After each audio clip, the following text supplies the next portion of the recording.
After reading this module, you will be able to know enzymes are different from inorganic catalysts in catalyzing reactions at rates of over 10 to the power 6 to 10 to the power 12-fold over the uncatalyzed reaction rates. Enzymes catalyze these enhanced rates under milder conditions of temperature and pressure. Enzymes bind to substrates with higher specificity, which includes stereo and geometric specificity. Enzymes stabilize transition state structures, and evidence for this comes from the generation of enzymes, which are catalytically active. Let me introduce you to this module. Enzymes are biocatalysts which are present in living organisms and help to enhance the rate of reactions which are slow or hardly occur.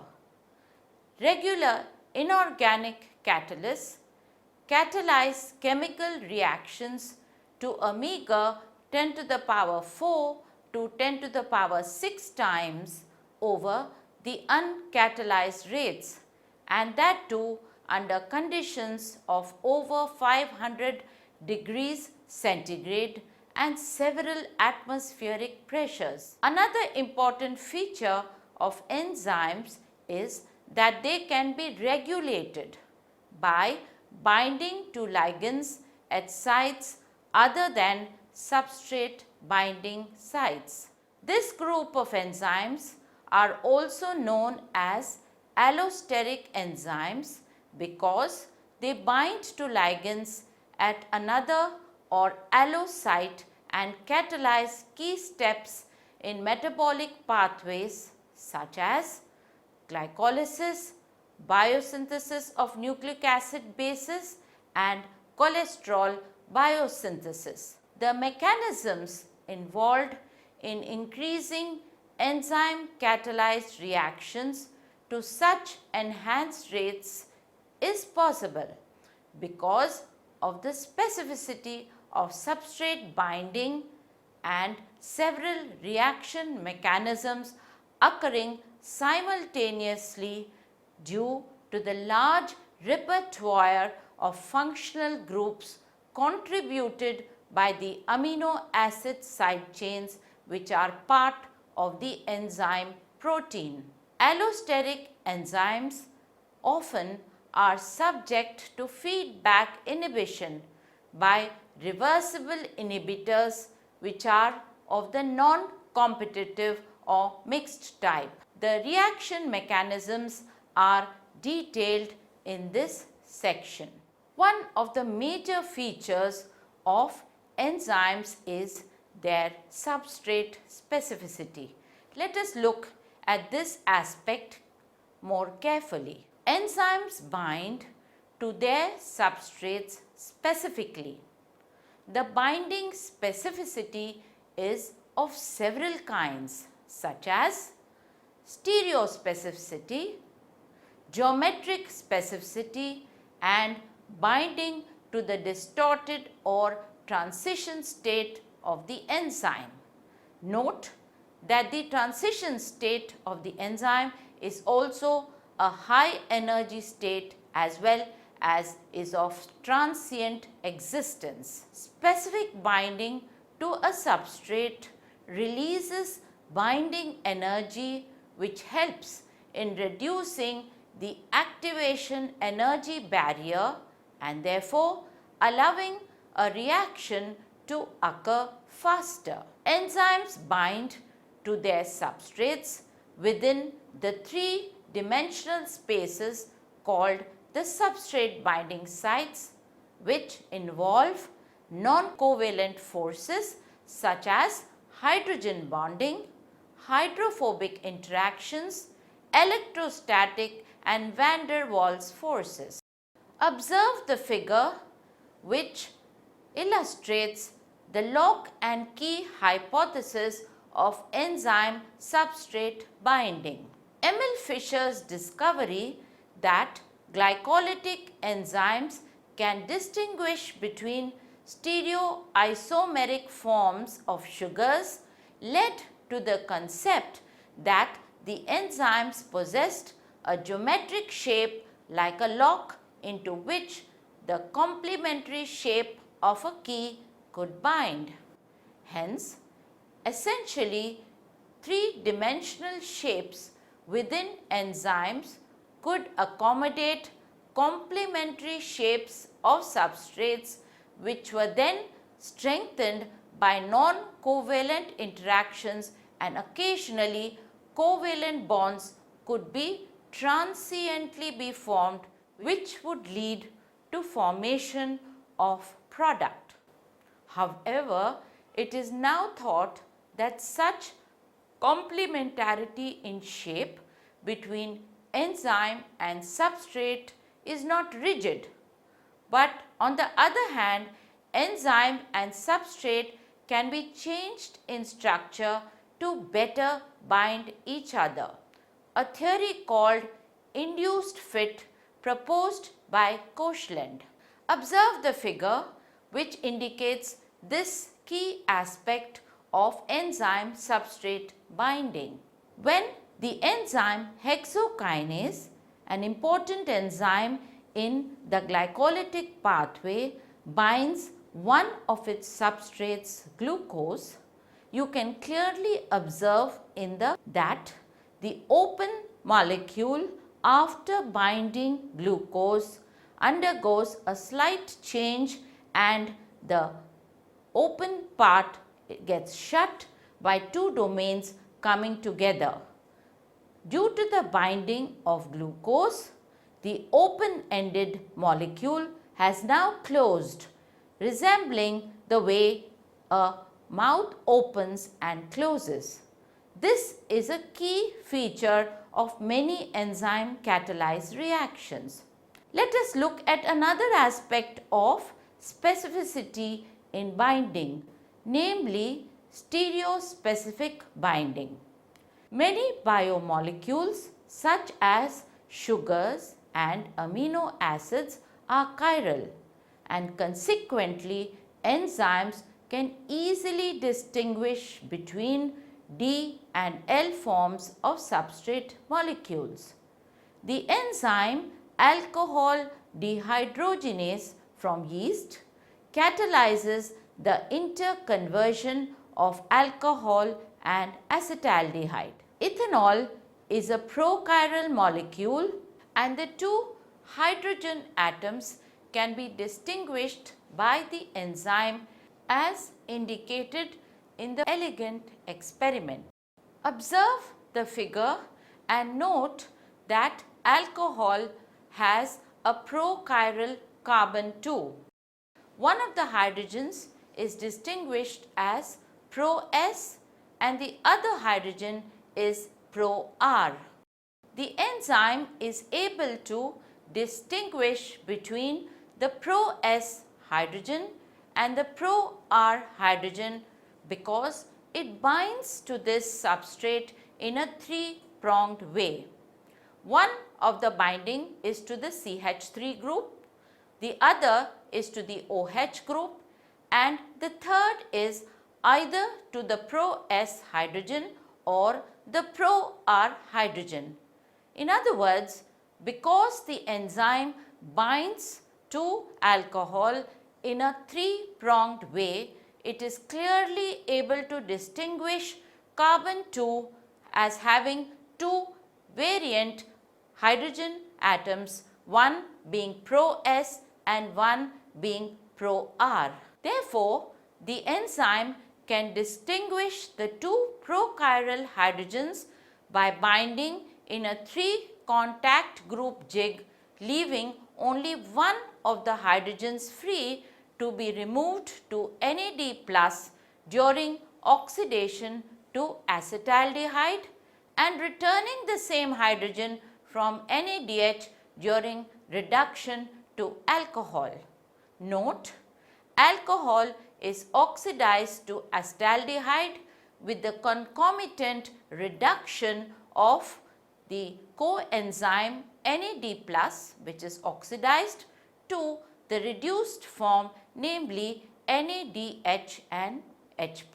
The mechanism involved is indicated in the figure. Remember that the resulting NADH also has a prochiral center, and since the nicotinamide ring is planar, only one face of it is free to accept or donate a hydrogen during oxidation and reduction reactions respectively. The figure illustrates how a hydrogen can be donated or removed from the planar NAD+ on its position 4 and thereby gives rise to exclusive stereospecificity. This absolute stereospecificity of yeast alcohol dehydrogenase was elegantly demonstrated by Frank Westheimer and Bridget Wennesland's set of experiments.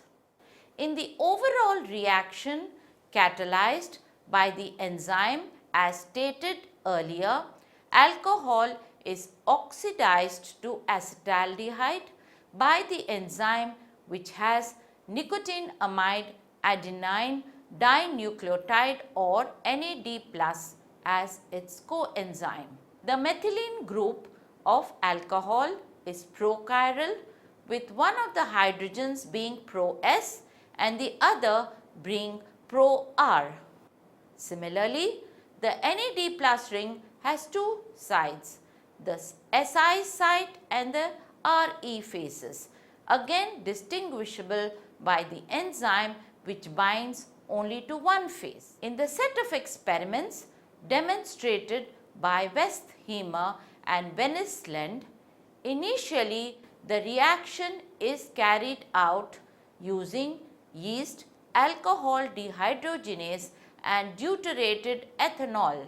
The reaction resulted in deuterated NADD.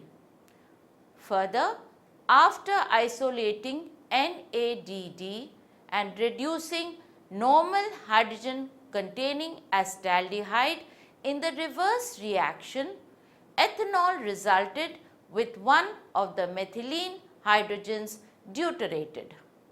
This would only be possible if the NADD bound to the enzyme in a way which could add or remove only the hydrogen which is deuterated from the prochiral center of NAD+ or NADD. Here in the figure you can easily observe that in the reaction of alcohol to acetaldehyde or the forward reaction, only D from the alcohol has been removed to NAD, and therefore the products are acetaldehyde with only a normal hydrogen and NADD which has one hydrogen and one deuterium molecule on its prochiral group. The deuterated NADD must therefore be bound to the enzyme active site with the deuterated hydrogen facing the substrate acetaldehyde, enabling its selective removal. Otherwise, both NADD and NADH should have been equally formed, which is not the case. Hence, it is apparent that the enzyme binds to substrates with exquisite stereospecificity. Let us now turn our attention to another type of specificity, namely geometrical specificity.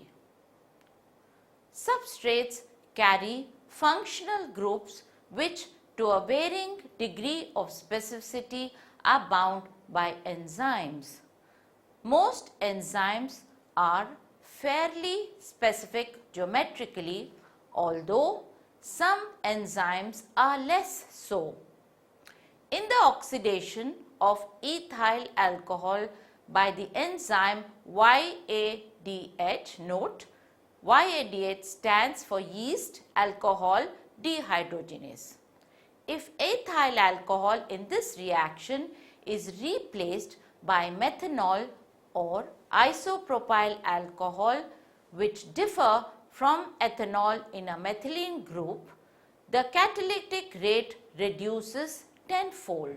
This reduced activity with respect to a substrate analog slightly different in structure clearly indicates the geometric specificity of enzymes. On the other hand, there are other enzymes like the digestive enzymes belonging to the group called carboxypeptidases, which have broader substrate specificity.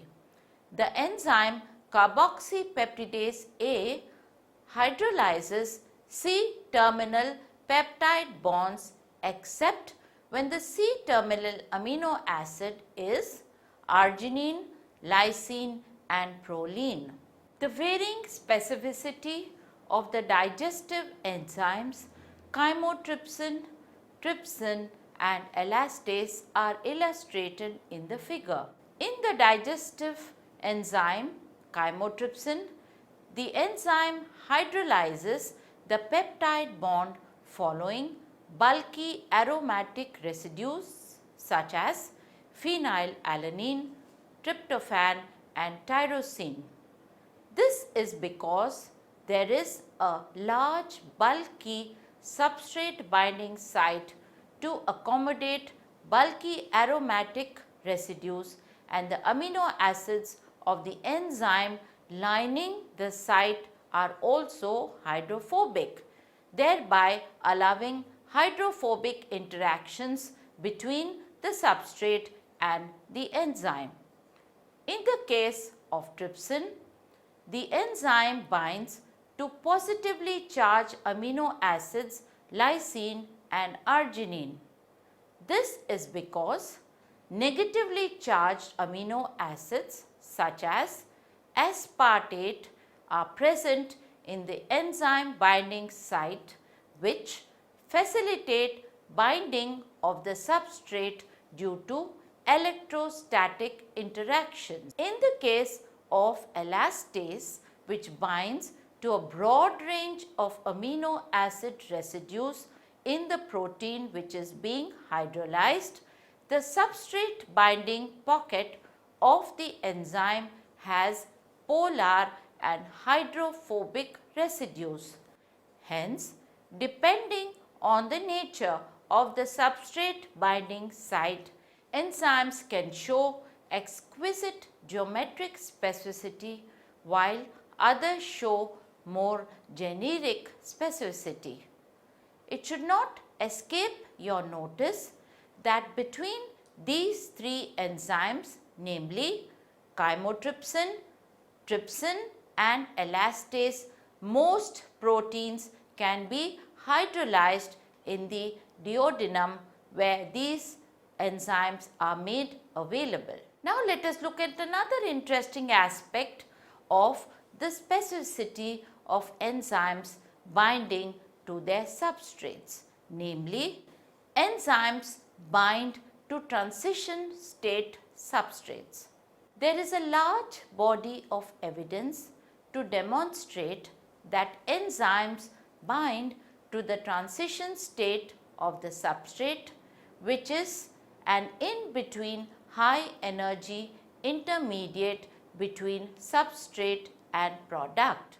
In an earlier module, you would have learnt that substrates need to be activated by acquiring energy known as activation energy and then get transiently converted to a transition state, from which the transition state can break down to give rise to the products. Let us look at the preferential binding of transition state to the enzyme chymotrypsin.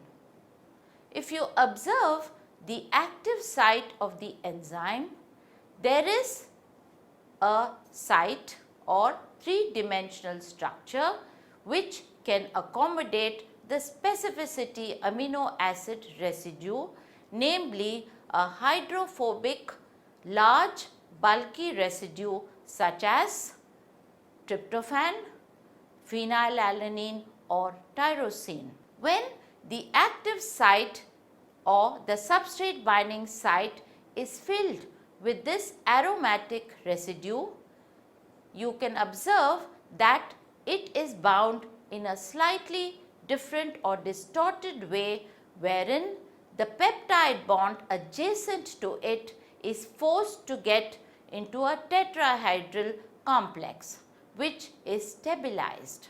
You can easily see how the tetrahedral state of the peptide bond has been stabilized, 1.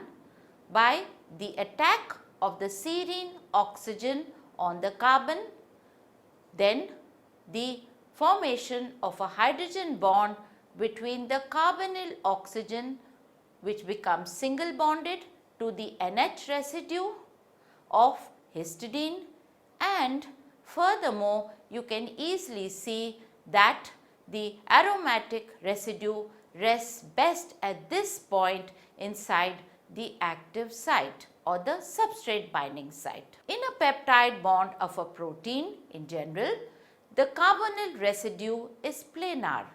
However, in the reaction leading to the hydrolysis of a peptide bond catalyzed by the proteolytic enzyme chymotrypsin, the carbonyl carbon is bound in its tetrahedral form, which is preferentially stabilized. This transition state is the high energy state which can easily proceed to release the first product of hydrolysis. Let us look at an important group of molecules which are known as enzymes. Enzymes are a species which are also known as catalytic antibodies because these bind to transition state structures which enzymes actually facilitate and are found to catalyze reactions. The development of these novel molecules provided further evidence to the theory that enzymes are able to enhance reaction rates by preferentially binding and stabilization of the high energy transition state. Observe the figure. The hydroxy ester structure goes through a transition state and therefore forms delta lactone and phenol. A transition state analog would therefore be cyclic phosphonate ester. Now this cyclic phosphonate ester, which you can easily see resembles the transition state through which the hydroxy ester passes through in order to form the two products. If this ester is used to generate antibodies, and enzymes can be created. Let us look at some details. A novel molecule created in new age therapies is the enzyme. A foreign molecule is injected into mice or rabbits, which would raise a group of proteins in the animal serum known as antibodies. And these are known as antibodies because they are anti to injected molecule. Antibodies can bind to the molecules used to generate them, which are also known as antigens, with very high affinities.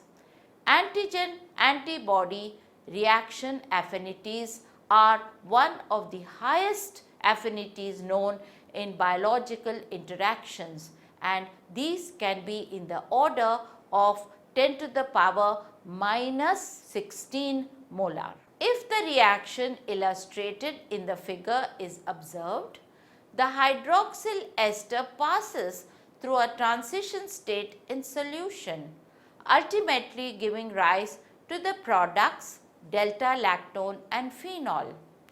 If a structure analogous to the transition state structure, cyclic phosphonate ester is used to generate antibodies in an animal, note that the real transition state is unstable and cannot be used to generate antibodies, and therefore one needs to form or generate an analog. The antibodies act as enzymes, catalyzing the reaction at rates several times that of the reaction in water, or the uncatalyzed rate. This emphasizes the concept that enzymes are able to catalyze reactions by preferential binding to the transition states of substrates. Let me now summarize what you have learnt in this module. Enzymes are able to enhance reaction rates by binding to substrates with a high degree of stereo and geometric specificity. Enzymes appear to bind to the high energy transition states, preferentially stabilizing them, leading to faster breakdown and product formation. Molecules such as enzymes, which bind with high affinity to transition state analogues, have been found to catalyze reactions by acting as enzymes.